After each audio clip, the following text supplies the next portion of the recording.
Our next presenter is Patricia McLean. Patricia is a photojournalist from Camden who, with portraits and words, put a face on homeless and recovering drug addicts in our community to end the stigma and break the stereotype. Finding Our Voices, Breaking the Silence of Domestic Abuse is her most personal project to date. It is also the first to include audio and the first to tour the state, with the next stop in Castine. The project is online at findingourvoices.net. Please welcome Patricia.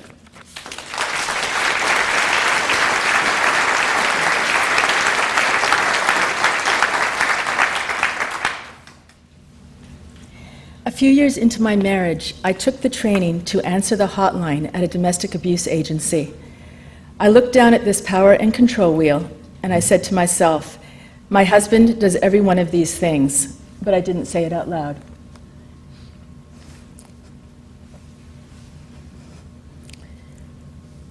I was organizing family photos and found photo after photo of me wearing shorts with bruises all over my legs.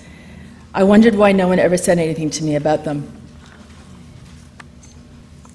This is the bathroom door in my bedroom. It saved my life when I ran behind it with my cell phone. It set me free when he broke through because I called 911, he was arrested, and I divorced him 5 months later. When the arrest became public, people everywhere whispered to me about the domestic abuse in their own lives. I realized it's everywhere, all around us, but no one knows because no one talks about it. Finding Our Voices, Breaking the Silence of Domestic Abuse is now 21 strong women and growing. Meg is holding a photo of herself when she was a student at Bowdoin, and her poet boyfriend strangled her. When she looks at that photo, she is surprised at how young she was.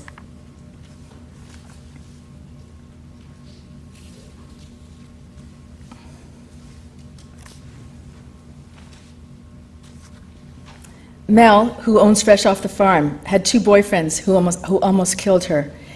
When young women who work for her talk about boyfriends who control how they look or who they see, she tells them, run away.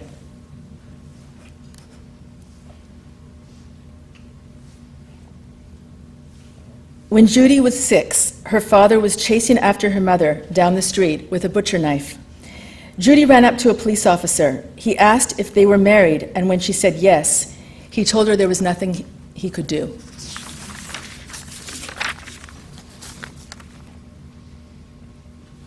Janine, with legal files representing a 12-year battle for court-ordered alimony and child support.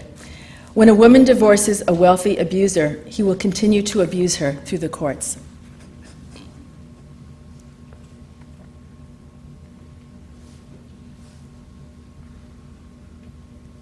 Betsy is a nurse from Bangor. Her boyfriend broke her leg, wrote, "I love you, B," on her foot, then told her to smile for his camera.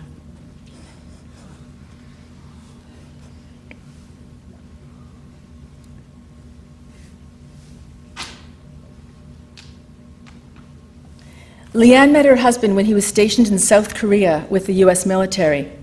In Korea, Maine, he pointed to the woods behind their house and told her that was where they would find her body.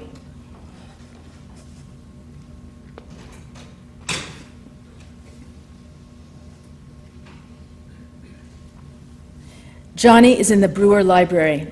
20 years ago, in this spot, when it was a police station, an officer photographed her smashed face.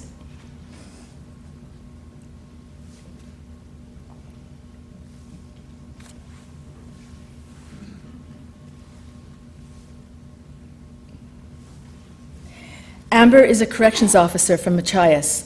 He slapped her, then cried, and told her he had never done anything like that before.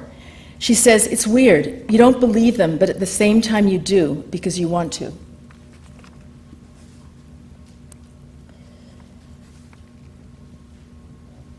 Millie walked the streets of Lewiston.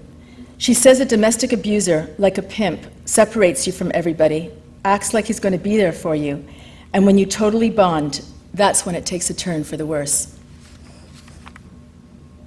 She's at the Wyndham jail on drug charges, and she'll be out soon. Donna watched her father kill her mother. She is done with abusive relationships herself, but her heartache is that each of her 3 children, 2 girls and 1 boy, is in one.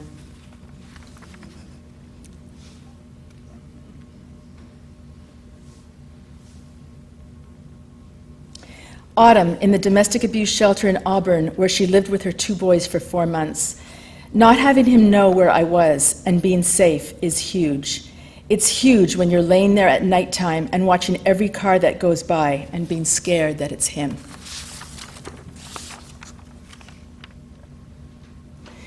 Sydney's boyfriend from high school made her feel guilty for having male friends and pressured her into painful sex.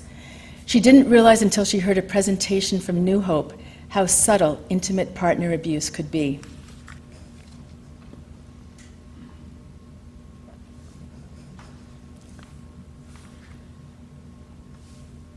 Christine thought she was shielding and protecting her children from the abusive men in her past, but now she realized that they were affected just the same.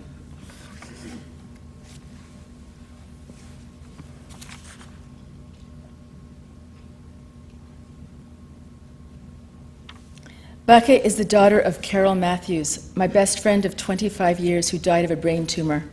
The last time she, Carol, and I were together, we were all in abusive relationships, and none of us knew that about each other.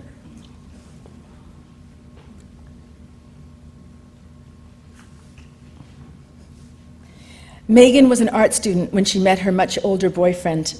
He built her an art studio, but for the 11 years they were together, he did not let her use it. Now she is in college on the dean's list and studying to be an art therapist.